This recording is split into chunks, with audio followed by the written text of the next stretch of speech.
I might get some grief for this, but I don't think I've seen enough.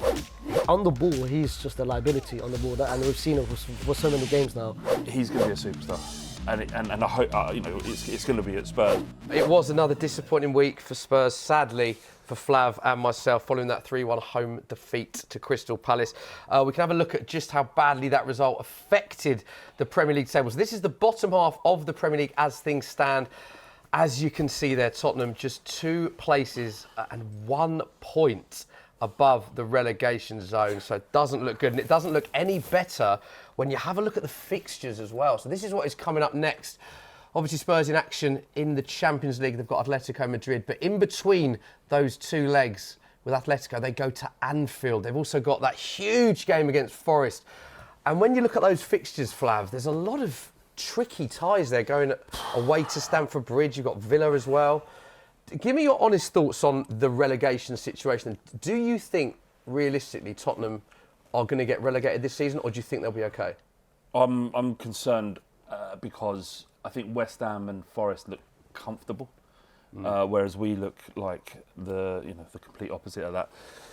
The players don't look like they've bought into Tudor. He's only been here for 3 games, but there's constant tweaking of formations, players not playing in the right position.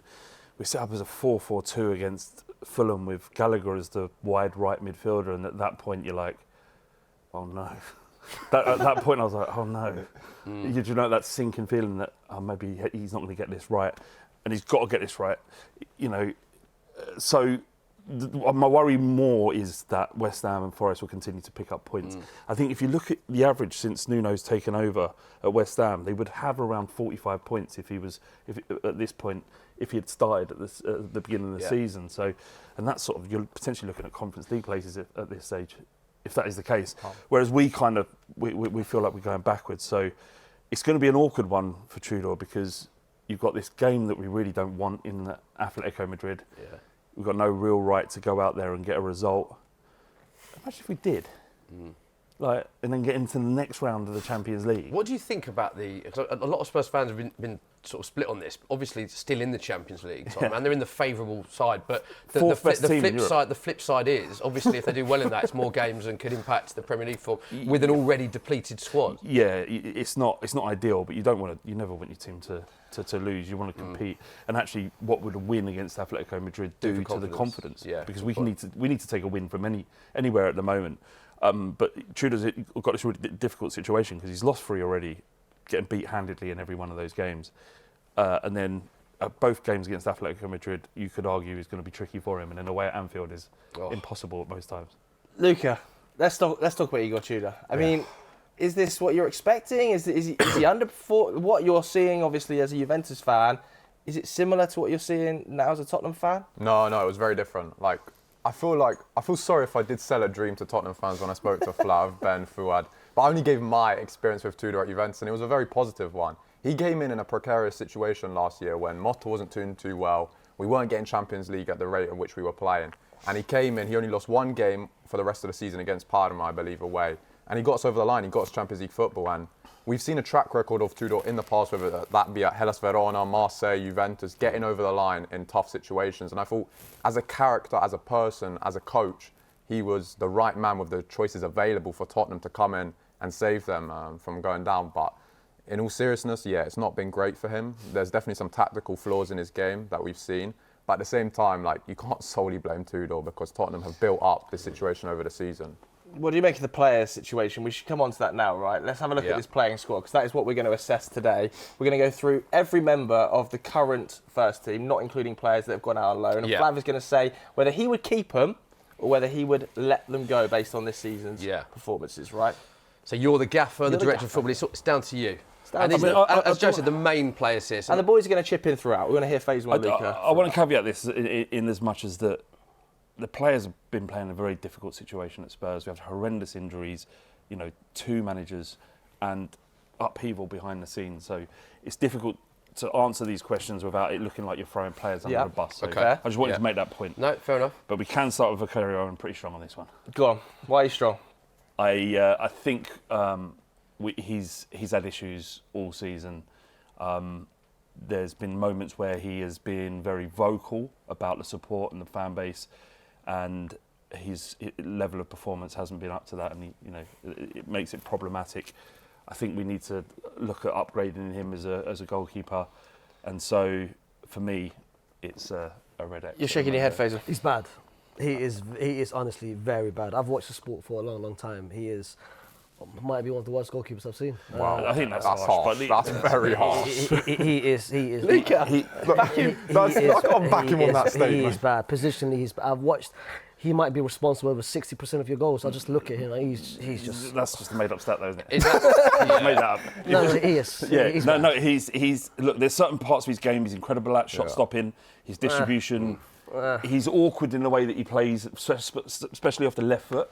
But overall, we probably could upgrade. I think that's a bit of a strong statement there. Also, it's quite realistic that he moves because he's linked to Inter, and Inter want to move on from Sommer anyway. So I do expect him going to Inter Milan, to be honest, this summer. And that brings on the next keeper, Well, Kinski. it's hard to judge him really because he came in from Prague, Slavia Prague, I think, and he hasn't had an opportunity to show. So in the times he has played, he hasn't covered himself in glory.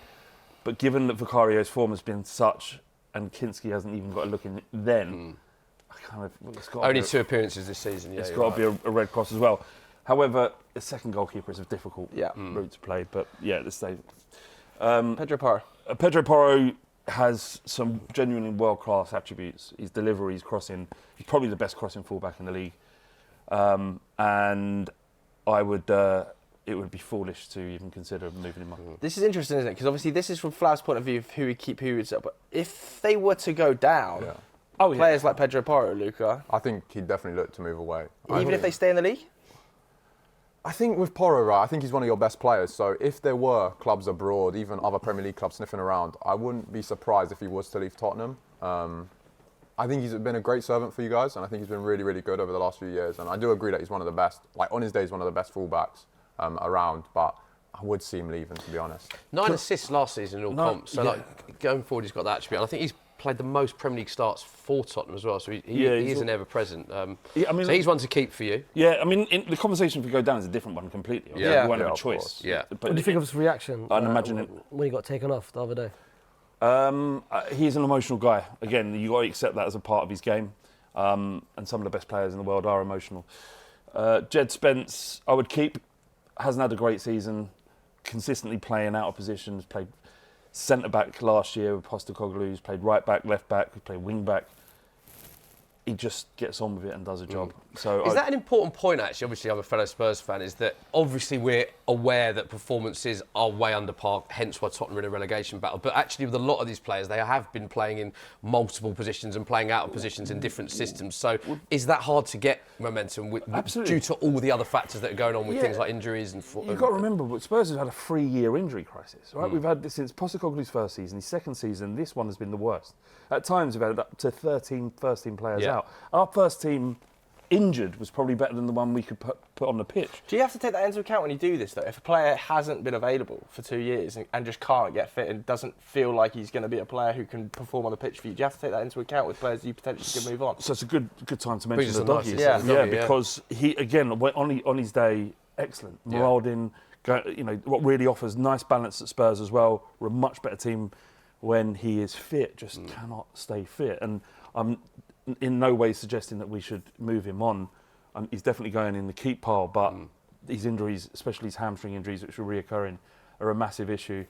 And this is really something, this might be a problem for him as a player, in a physical sense, but our medical team and our medical situation at Spurs needs to be amended and fixed, because we're never going to do anything if none of these players stay fit. Pop him out then. I think the next one we can fly through, because he's just literally arrived at the club, right? Young Sousa, just whack him in there. He's probably going to be a keeper, isn't he? Ben Davies, I think he's just come back from a bad ankle injury. Yeah. But, it's time to move on. Massive servant. Longest serving player at the club, of course. Keep him behind the scenes, but as a player, move him on. All right, here we Would you go. still get rid of Ben Davies if you were to go down, Flav?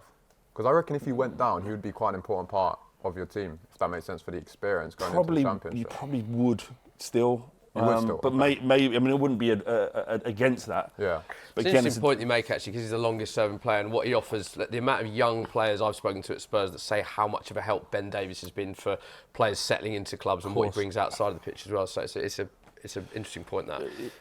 and he's doing lots of work on what he might do after his career, as I understand it as well. Christian Romero, obviously issues this season with suspensions.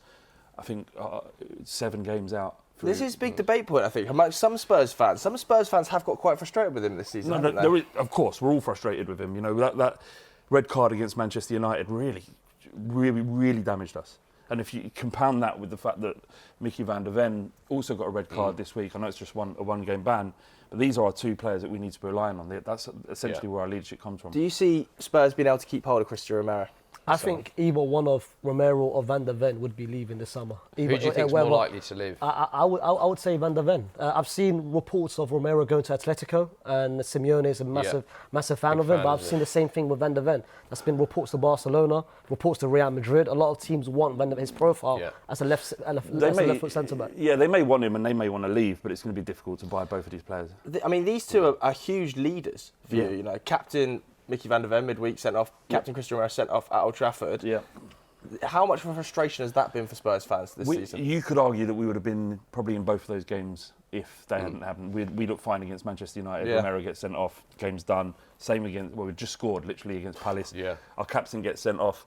And it's hard to. They both performed at such high levels, so it's hard to be frustrated. But there is a genuine frustration with both. I agree. The counter argument to your point though is like the frustration is because of how much better we are when they play together. You look at every statistical metric. You look at the amount of games we pick up points when those 2 are playing the centre back compared to when they're out. It is night and day how Tottenham perform with those 2. When you take them out of the team and there is a huge drop, I think you agree with that. Yeah, the drop off is evident when you watch Radu Dragusin play. And I don't mean... What are you laughing about? No, he's right. He's right. I don't mean to be trite or disrespectful in any way, but there is a massive drop-off when he's not playing. Dragusin has been out with an ACL. You can forgive him being rusty. He does look rusty at the moment, especially that game against Fulham. I haven't seen enough since he joined, so therefore I'm going to suggest perhaps we...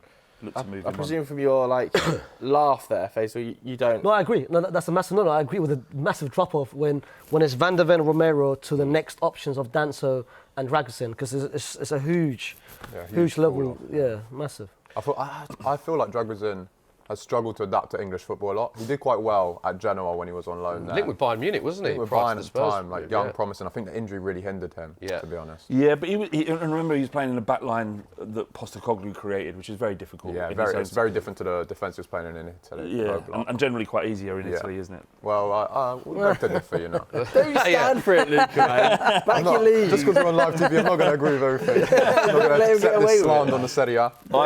Kevin Danso. Yeah, so I think this is going to... I might get some grief for this, but I don't think I've seen enough. If we want to fix this situation and we want to get back to a situation where we are a Champions League football team in our own right, not just through winning the Europa League, but actually qualifying for the league, I'm not sure Kevin Danso is up to that level. Therefore, reluctantly, I'm going to sell him. Okay. Your list, Flav. Next one, by the way. Say that, it makes it sound much worse. Next one, obviously, there's not a lot of positivity. I feel like this, and I hope you agree with me, is one bit of positivity for this season. Because Archie Gray, can we just have it right, has been asked to play centre-back, wing-back, defender, centre-mid. He's always available. He's always one of the first to clap the fans, to play in position. He's going forward, he's getting assists. Surely there's some positivity you're going to talk to me about Archie Gray. He's going to be a superstar. And I hope it's going to be at Spurs, but we'll need to see him in central midfield. Because he's been asked to play everywhere. His attitude is sensational. Yeah. At 18 years old, he played 18 games for Tottenham as centre back in Postecoglou's back line. That's a lot. That's the character building in itself, right? He's doesn't moan, gets on with it, and is showing now where his quality's thrown. He was brilliant against Palace. I mean, the assist for the goal is just so good. It's his work rate as well, which is great. And attitude, and you think of like the shining light at Spurs is certainly in the last month or two has been Archie Gray, and it's testament to the kid because you need character in this situation. I think a lot of Spurs fans agree with you. Obviously, all praise to Archie Gray, but do you think that is a fairly damning indictment that Archie Gray, 18, 19 years old, is being asked to be the leader out on the pitch effectively? I think he's not been asked to, he's just demonstrated. Well, he's having to be, but is that a damning indictment of where the rest of the team is in terms of the leadership? Well, yeah, I mean, you see where we are in the league, there's definitely an issue there. It's just not him.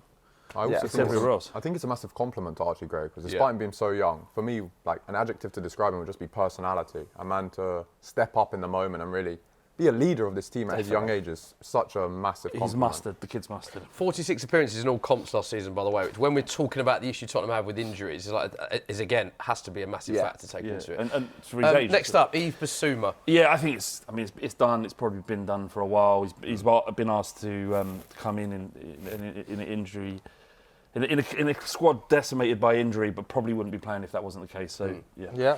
Before we get, you're going to give your take. I want to ask you guys, both European football experts, you've seen a lot of European football. João Paulinho, you know his time in Germany here. Where do you stand on our next player, João Paulinho, as a stay or go?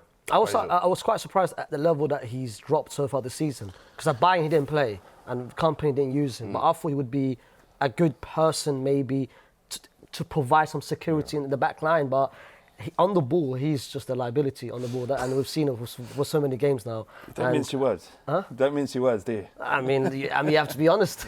You have to be honest. Faisal's negative about Real Madrid. So I know your standards are. Your standards are very high. I mean, you have to be honest. This is the real world. You have to be honest. You can't sugarcoat it. No, I think he's in part been decent this season. He's almost like a specialist midfield destroyer. In the yesteryear would have been excellent and would have done and has done at Fulham already demonstrated how good he is at destroying. But when you have possession, there are limitations to his game. Equally, all of this is a symptom of. All of these performances are symptoms of a team that's decimated in confidence and by injury. So it's hard to judge them on an individual sense. But given the fact we don't own him and there's a fee of 25 to 30 million, million, factoring that in, I'd probably let him go. Next up, we've got Bentancur. Injury is a massive issue. I think we've seen his best days at Tottenham. Had a terrible ACL injury that's impacted and stunted his growth. Again, reluctantly probably move him on. I think the squad needs an overhaul and he needs to be a part of it, I think.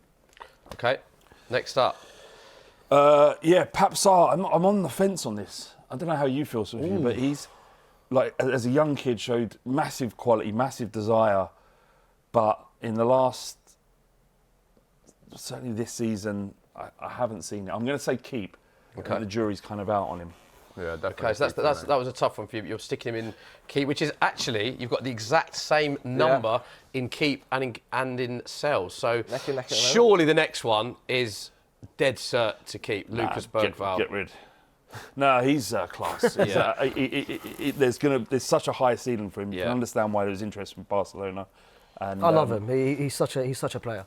It's so exciting in terms of his ceiling. I saw him last season in the Europa League, that campaign that he had. Such an amazing footballer. Technically so, and I think people a lot of the time we look at numbers too much within football. If you actually use the eye test to watch Lucas Bergvall play football and think his age profile and what the performances he's putting in, and how intelligent he is as a player for such a young age, I think he's got an incredible. Yeah, it's quite a reductive way to look at the development of a young player, just simply on goals and assists. But his willingness to be on the ball and drive. Next one, before we come to Conor Gallagher, a review, Flav. What have you guys made of this signing? Because he's only been there. Yeah, I think I was surprised, to be honest, when they signed him in January. I don't think he was really a profile that you needed at the time. I think you overspent on him, and it was a bit of like a panic buy, in my opinion. I haven't been too impressed with Gallagher. You saw him in Spain. He did barely start. He played on the left hand side, but Atletico made a perfect business. They sold him for 44 million. They signed Lookman for 33 million. Yeah. That's a perfect piece of business for Atletico. I think what we needed at the time was some steel and experience in midfield, given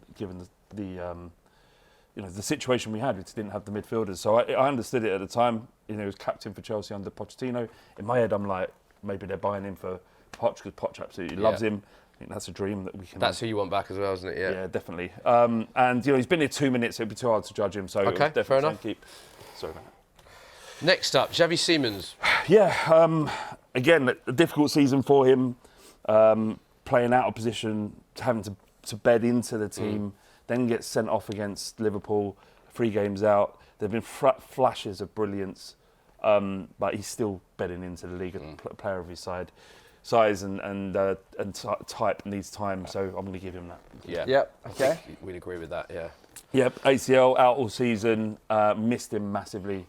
Yeah. I don't think we'd be in the situation if he was playing So yeah, I would keep him. I think he's got a year left in his contract. So even if we're in the Championship, I think Maddison stays at Spurs. Yeah, and it brings us nicely on to Kulusevski. Faysal, how much has that been a factor? The fact that Maddison, Kulusevski have not played a minute of football in the Premier League, as well as some of the other players that are currently out injured. The Bergvals, we come on to Solanke. That's three of your... Particularly Maddison and Kulusevski, because Spurs are a different team when they play. That's two of your best creators, just out the team. Yeah. You can imagine that if you got to Liverpool, if you take off Salah, if you got to Arsenal, you take off Bukayo Saka. That's two of your best creators. So I understand when Spurs says we had a look, as you mentioned earlier, you had 13 at one point. You had 13 first team players out. But that's therein lies a problem. Like if Arsenal lost Saka, if Liverpool lost Salah, they would find a way to replace him. Spurs didn't do it. We signed Kudus, but in January it's bordering on. Yeah, if you lost those two players, I don't think you'd see Arsenal and Liverpool down in 17th, 18th. No, but we'd also navigate by signing players. They would buy players. They would buy replacements. Yeah. They signed Nani. Arsenal signed Nani just as a backup. They haven't signed any sort of backup to both of them. Well, we did sign Kudus, but he's been out for like three months as well. But yeah, Kulusevski got any contract. Kulusevski tapping to keep. Kudus is obviously going to keep. I feel for me, he's been one of the players we've actually missed the most. Dropped off the cliff. Because we've actually obviously haven't got a comparison for Decky and Madders this season because they haven't played, but we have actually got comparison for Kudus because he played a big part of the first part of the season. He's been one I think we've missed massively. Yeah. I mean, it just helps you get up the pitch. That's how quickly he gets up the pitch as well. Yeah, it's reductive to just put him down to that, but you just give him the ball and players can then gamble and compete. Definitely, so, Kudus keep. And I would also say young Wilson Odobert, keep him as well. Lots of potential. We've had to rely on him as a starter in the Premier League, which is probably a little bit early for him. Has had injuries consistently as well. Now as an ACL, so we're not going to see him for a year. What is going on with this injury situation though? Because it's been such a consistent problem at Spurs now, and it's so many major injuries. It's ACLs, it's torn hamstring. It's not a weekly thing. No, I mean, and thanks, mate. The reality is we don't know. We don't know how to fix it. They've tried replacing the medical team. Postecoglou did a lot of work doing that, and the injuries are still coming. You know, the average across the Premier League for an ACL is 10 a season across all clubs, and Spurs have had 4 in 2 years. So that's a part of it as well. Richarlison, I've been a long-term critic of his, but we need him in the team. Are you surprised he didn't start midweek? Yeah, I was surprised. I couldn't believe that. Having his kind of energy and desire, you might take some away from maybe his technical ability. You might say he might be profligate in front of goal. He's the exact type of player you need to keep up, and I'm going to say keep him. Okay, I think that surprised people. Yeah, I know. I'm sure it would, and it would surprise me if I'd have said it 6 months ago. But I love his attitude. Yeah. Big Dom Solanke as well. People forget he's been missing for half the season as well. So definitely keep Dom. And so more on the keep so far, and that brings us on to final few. Matis Tel, we are a better side when he's in it. He hasn't been given a fair crack at the whip at all. Every time you see him, certainly come on against Fulham and sort of turn the game in our favour to some degree.